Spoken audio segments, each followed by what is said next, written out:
There are very few objects in history that have sparked as much interest and intrigue as the Philosopher's Stone, a legendary substance that can transform base metals into gold.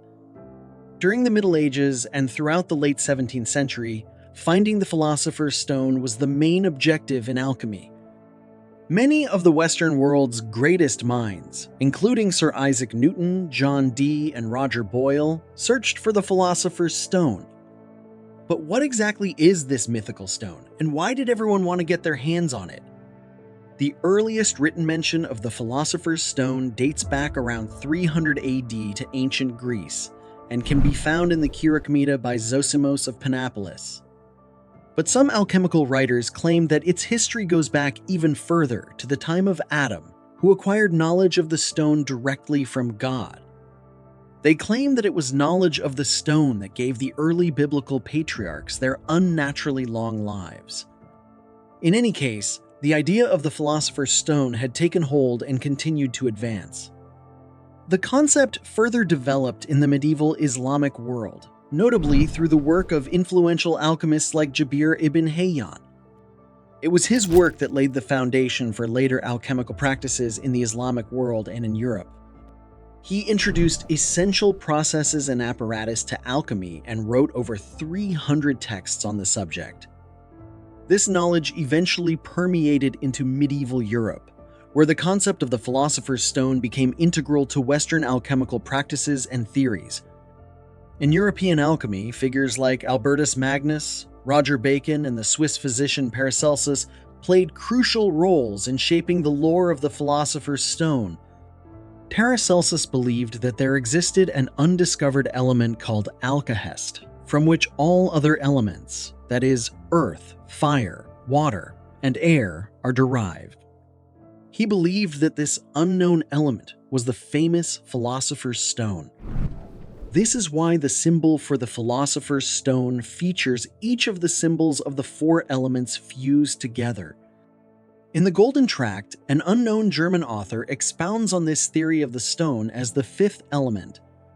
He writes, "Spirit and soul and body and four elements. The fifth, which they furnish, is the Philosopher's Stone." Alchemists believed that everything was composed of spirit, soul, and body. The four elements are traditional, but the fifth element is the Philosopher's Stone, symbolizing a transcendent essence beyond the physical. They believed that the Philosopher's Stone contained the essence of all four classical elements: earth, air, fire, and water, and that these were combined perfectly, symbolizing the ultimate balance and perfection. The concept of the Philosopher's Stone has its equivalents in Eastern philosophies as well. In Buddhism and Hinduism, it's called Chintamani, depicted as a wish-fulfilling jewel. It embodies not just the transformation of physical substances, as in the Western alchemical tradition, but also symbolizing profound spiritual transformation and enlightenment. There are numerous descriptions of what the Philosopher's Stone really looks like. According to some alchemical texts, it comes in either white or red. The white variety turns base metals into silver and is a less mature version of the red stone.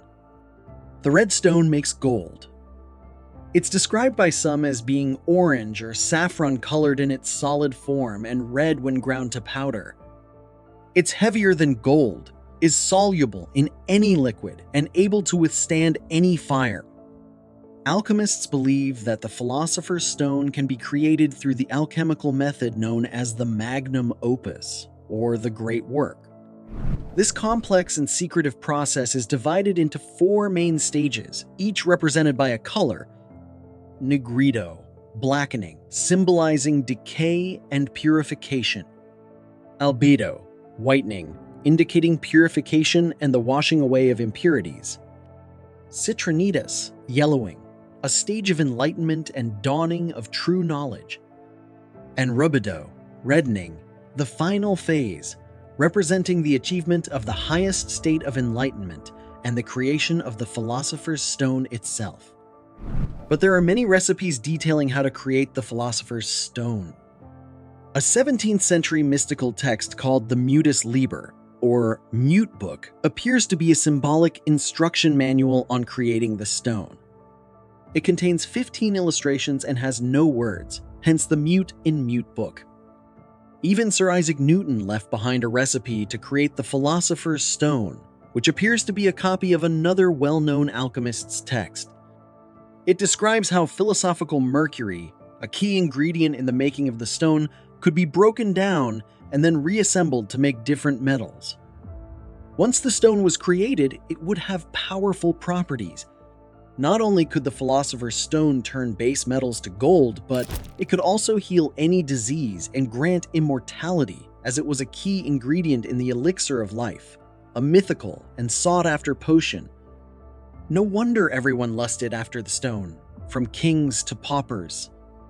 The Philosopher's Stone was not only about the literal transmutation of base metals into gold, but also symbolized a spiritual journey towards enlightenment and perfection. This is reflected in key alchemical texts like the Emerald Tablet, attributed to the legendary Hermes Trismegistus, which encapsulates the idea of the unity of the cosmos and the individual. Over time, the Philosopher's Stone transcended its alchemical origins to become a symbol of spiritual transformation, wisdom, and the pursuit of perfection. Its symbolism can be understood on multiple levels. In alchemical traditions, the Philosopher's Stone is not just a physical substance, but also a metaphor for spiritual wisdom and enlightenment. The process of turning base metals into gold was seen as an analogy for achieving spiritual awakening and transformation of the self. The creation of the Philosopher's Stone symbolized the reconciliation of opposites, a central theme in alchemy. This includes the union of masculine and feminine, earthly and divine, or the material and the spiritual. It represents the achievement of harmony and balance.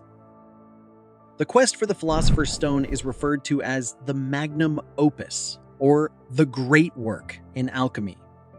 This is a journey that was not just physical. It also represented moral and spiritual purification.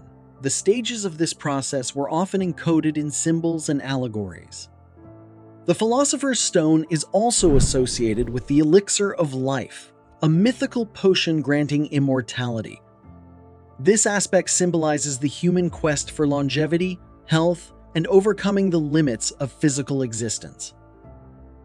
The stone symbolizes the achievement of a perfected state, both on a personal level as in perfect wisdom or enlightenment, and on a cosmic level as in the perfection of the universe itself. The Philosopher's Stone also represents the ultimate goal of alchemical practice and the highest form of mystical knowledge.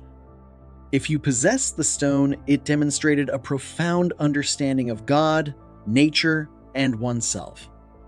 Although many influential and brilliant people searched for the stone for decades, there's no real proof of anyone ever having discovered it. There were some who claimed to have found it, like Nicholas Flamel, an ordinary craftsman who became extremely wealthy and attributed it to having found the Philosopher's Stone. However, there's no evidence to back up his claims. But what alchemists did find in the process of chasing the Philosopher's Stone were other more practical discoveries, including nitric, sulfuric, and acetic acid, the creation of alcohol, the discovery of new salts and new substances like antimony and arsenic, the discovery of zinc, bismuth, and other nonmetals like sulfur and carbon. Alchemists also created the first system of chemical elements in the world. Over time, alchemy gave way to more scientific methods of study and research. This would go on to become what we know today as chemistry. As chemistry rose, alchemy fell by the wayside. The concept of the Philosopher's Stone parallels other mythical objects across cultures, such as the Holy Grail in Christian mythology or the elixir of life, sought by Chinese emperors and sages. These comparisons highlight a universal human fascination with achieving eternal life, wisdom, and transformation, which is a theme that transcends geographical and cultural boundaries. Even today, there are those who still search for the Philosopher's Stone, thinking that they can create this most powerful of substances if they only get the chemicals right. But it's highly unlikely that this will ever be achieved physically. Alchemy operated on principles that we now know aren't scientifically valid. Yes, gold can be created from other elements, but for this to happen, there needs to be nuclear reactions, and not simple chemical processes. As this article states, the alchemists were indeed correct that lead could be turned into gold, even if they were dead wrong about how it could be done. In modern times, the Philosopher's Stone continues to hold significance, particularly in esoteric and spiritual circles. In Jungian philosophy, the Philosopher's Stone is seen as a symbolic transformation of the self. The psychoanalyst Carl Jung believed that the experiments and the mysterious language they used were actually about personal development and achieving a balanced, more complete self. He used it as a metaphor for individuation and saw the Philosopher's Stone as the quest for self-actualization. The Philosopher's Stone is often interpreted symbolically, representing personal transformation and enlightenment. This modern interpretation shifts the focus from a literal object to a metaphorical journey of self-discovery and spiritual growth, reflecting the evolving nature of alchemical thought from a physical pursuit to a quest for inner wisdom. If you want to know more about alchemical symbols, check out our video here. And if you enjoyed this video, please like it and subscribe to our channel so we can continue to make more videos like this. Thanks for watching.